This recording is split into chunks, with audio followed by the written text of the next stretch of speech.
मैं आप लोगों से पूछ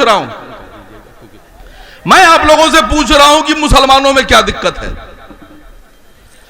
नमाज गुरुग्राम में अगर पढ़ी जाएगी, मुसलमान इधर से उधर से आकर वहां नौकरी करते हैं, वहां नमाज पढ़ते हैं, जमात बनाते हैं जुमे की, तो वहां पर परमिशन लेके वो नमाज पढ़ रहे हैं, तो एक झुंड बनाकर एक पूरा जत्था बीजेपी के सपोर्ट से खड़ा होकर जाकर उनको नमाज पढ़ने से रोकता है, जबकि उनके पास पुलिस की परमिशन, वो पुलिस के दस्तावेज के साथ वहां नमाज पढ़ रहे थे।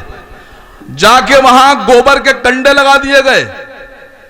अगर नमाज नहीं पढ़ने दोगे और कह रहे हो कि नमाज नहीं पढ़ने देंगे सरकारी जमीन पर, तो खाली हूं आप लोगों से कि गोबर के कंडे डालने की परमिशन कहां से आई?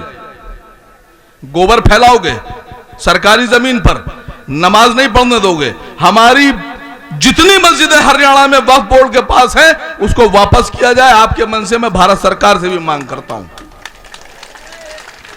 अब आपके सामने राष्ट्रीय प्रवक्ता जनाब सैयद आसिम वकार साहब खिताब फरमाएंगे। अस्सलाम वालेकुम व रहमतुल्लाहि व बरकातुहू। डाइस पर तशरीफ फरमा मोहतरम जनाब सदर मजलिस असदुद्दीन ओवैसी साहब, मजलिस इत्तेहादुल मुस्लिमीन के मेंबर ऑफ पार्लियामेंट जनाब इम्तियाज जलील साहब, महाराष्ट्र से मजलिस इत्तेहादुल मुस्लिमीन के कौमी तर्जुमान जनाब वारिस पठान साहब, उत्तर प्रदेश के सदर जनाब शौकत अली साहब, उतरौला से मजलिस इत्तेहादुल मुस्लिमीन के कैंडिडेट जनाब अब्दुल मन्नान साहब, हैदराबाद के पूर्व मेयर जनाब माजिद हुसैन साहब और तमाम हमारे मजलिस के कायद कार्यकर्ता, हमारे दोस्त, हमारे भाई, हमारी माएँ, हमारी बहनें। वारिस भाई ने अभी आप लोगों से एक सवाल पूछा,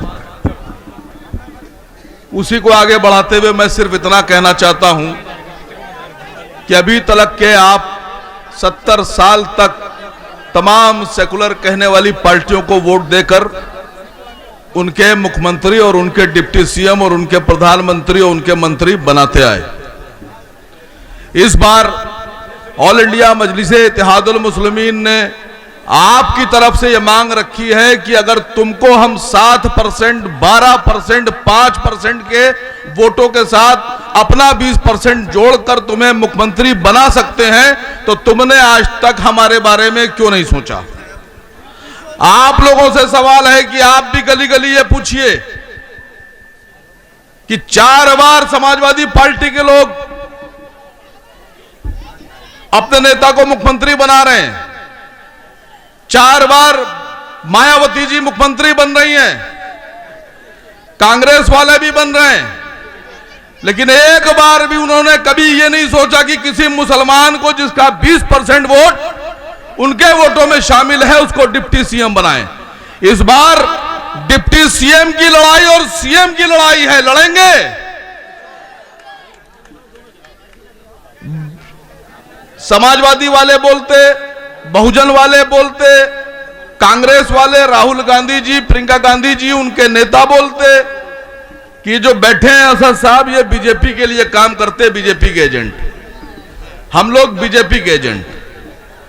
और योगी जी बोल रहे हैं आजकल मंचों से कि हम मजलिस इत्तेहादुल मुस्लिमीन वाले सपा की, बसपा की, कांग्रेस की बी टीम। मैं आप सबसे ये पूछना चाहता हूं कि 4 बार मायावती मुख्यमंत्री बनी, इस 4 बार में वो 3 बार किसके साथ मुख्यमंत्री बनी? किसके साथ बनी मुख्यमंत्री? किस पार्टी के साथ? भारतीय जनता पार्टी के सपोर्ट से मायावती 3 बार मुख्यमंत्री बनी, एजेंट हम लोग। समाजवादी पार्टी में कल्याण सिंह को लिया गया, कल्याण सिंह को ज्वाइन कराया गया, कल्याण सिंह के बेटे को मंत्री बनाया गया, विधायक बनाया गया।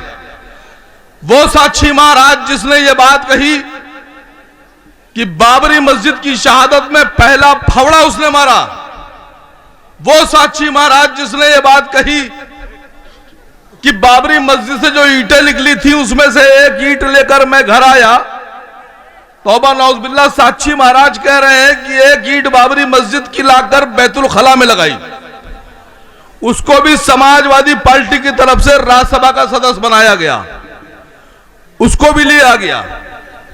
एजेंट ये बैठे हैं, देखिए कितने बढ़िया हैं।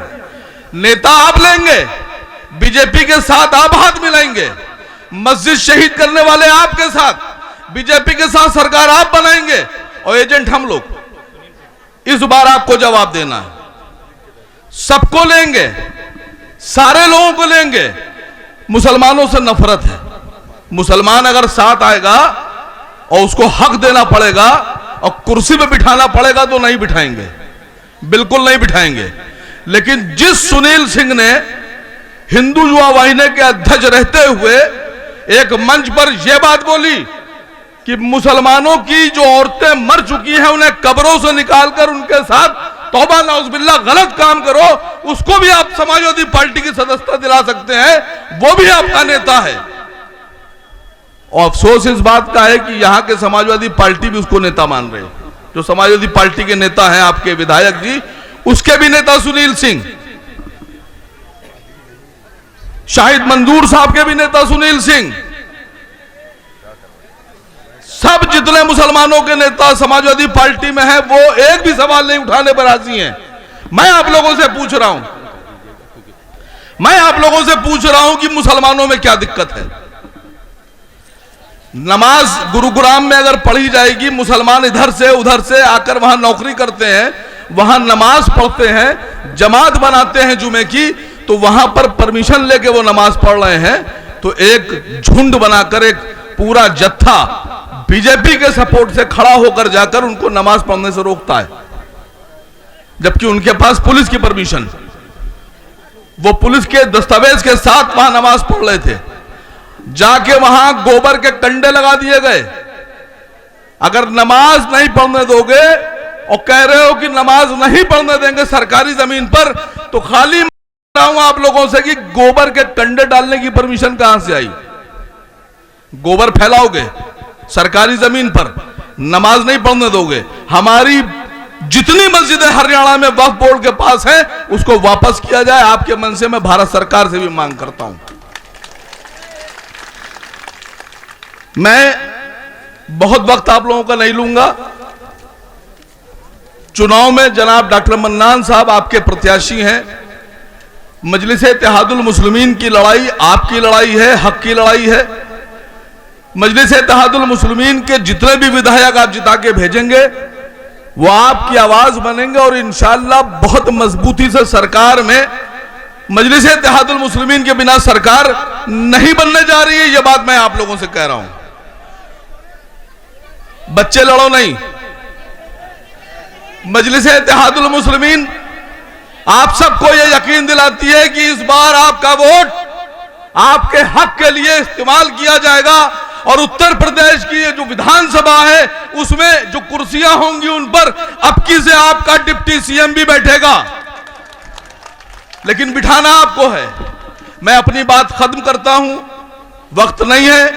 आप लोगों से इस वादे के साथ मैं विदाई चाहता हूं कि इस बार डॉक्टर मन्नान साहब को वोट देकर जिताएंगे, इतनी कमजोर नहीं, जिताएंगे, बिल्कुल जिताएंगे, डिप्टी सीएम बनाएंगे।